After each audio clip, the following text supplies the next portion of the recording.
In our Caribbean Sea, an invasive alien thrives. The lionfish, an unassuming and gluttonous predator, threatens the delicate balance of nature in our Caribbean waters. With no native predators, an abundance of food, and prolific breeding habits, the lionfish has firmly established itself as one of the newest threats in the Caribbean. If left unchecked, it can bring about an abrupt change in the quality of coral reef ecosystems and negatively impact commercial fisheries and tourism. The lionfish can affect lives and livelihoods now and for future generations. With bold maroon and white stripes, long feathery fins, and an arsenal of venomous spines, Pterois volitans and Pterois miles, the lionfish is a fierce predator. Originally from the tropical Indo-Pacific and the Red Sea, the lionfish was accidentally released into the Western Atlantic. It was first sighted there in the late 1980s, but since mid-2000, its population has exploded, and today it can be found throughout the North Atlantic and in the wider Caribbean Sea, in habitats including coral reefs, rocky bottoms, mangroves, seagrass beds, lagoons, water estuaries, and at depths of up to 300 meters. Trinidad and Tobago was the last of the Caribbean islands to be invaded by the lionfish. The lionfish is a marine invasive. It's indigenous to the Indo-Pacific and it got released in the Caribbean and North Atlantic waters. What that means is in this new environment, it has no native predators, no native diseases. So there's no natural control for the fish itself. What that also means is in an environment where there's an ample supply of food, combined with the fact that it has a gluttonous appetite, means that it's pretty much threatening our biodiversity. So it's feeding on more than 50, somewhere between 50 and 60 species of fish that we know of, including crustaceans, including crabs, lobsters, shrimp, grouper, snapper. The same fish and shellfish that we consume or our fishermen go after. So it's threatening both our biodiversity in the sense that it's feeding on the indigenous species that we find here, and secondly, it's feeding on species that we also consume as part of our fishery. The third thing is it's threatening the quality of the coral reef ecosystem. Lionfish are also feeding on parrotfish, wrasse, goldfish, surgeonfish. These are fish that are important for keeping the algae low on coral reefs and maintaining a healthy coral reef system. Using lightning-fast strikes to gulp down dozens of whole fish at a time, the lionfish is one of the most voracious and indiscriminate predators ever before seen in the Caribbean. They can eat prey half their body size, so long as it can fit in their mouths. Lionfish can reach sexual maturity at about 1 to 2 years. When reproducing, males and females actually pair off. The females release the egg sac, and the males fertilize these sacs. Fertilized eggs are then spread in the ocean currents.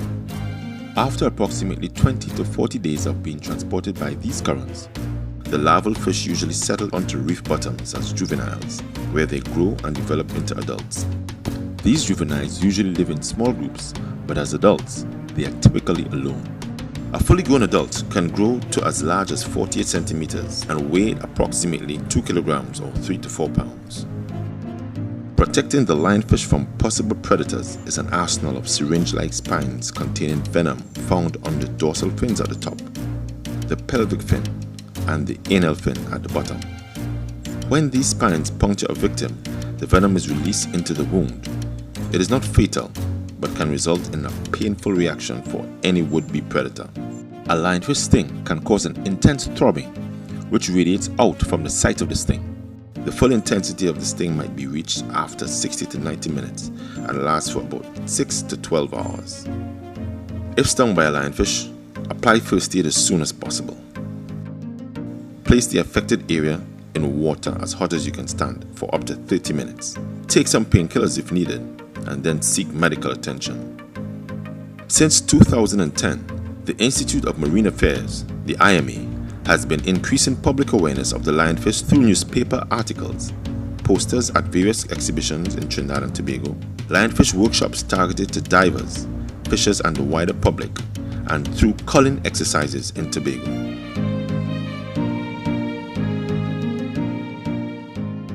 The Institute of Marine Affairs began their public awareness campaign way before the lionfish actually arrived here. Our activities started in 2009, and when we had the newspaper article come out, the very first one come out, just to inform the public about pests referring to invasive species, marine invasive species. And in that article, the idea of lionfish was introduced coming down through the Caribbean chain.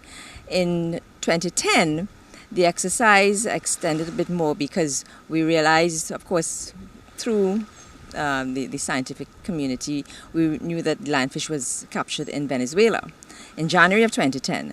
So we were able to work in collaboration with the Department of Marine Resources and Fisheries to bring out an awareness poster. That poster was the threat of the lionfish, look out for the lionfish, it was called, and it gave information on what the lionfish looked like, the threat it posed to both people as well as the ecosystem, and who to contact if people did see it on the reefs or while diving in Tobago.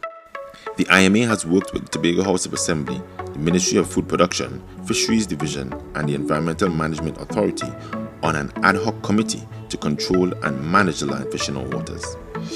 As we seek to ramp up our efforts, the IMA has been successful in receiving funds from the Green Fund to the tune of $3.9 million and will continue to work with key stakeholders to reduce the threats posed by the lionfish in our waters.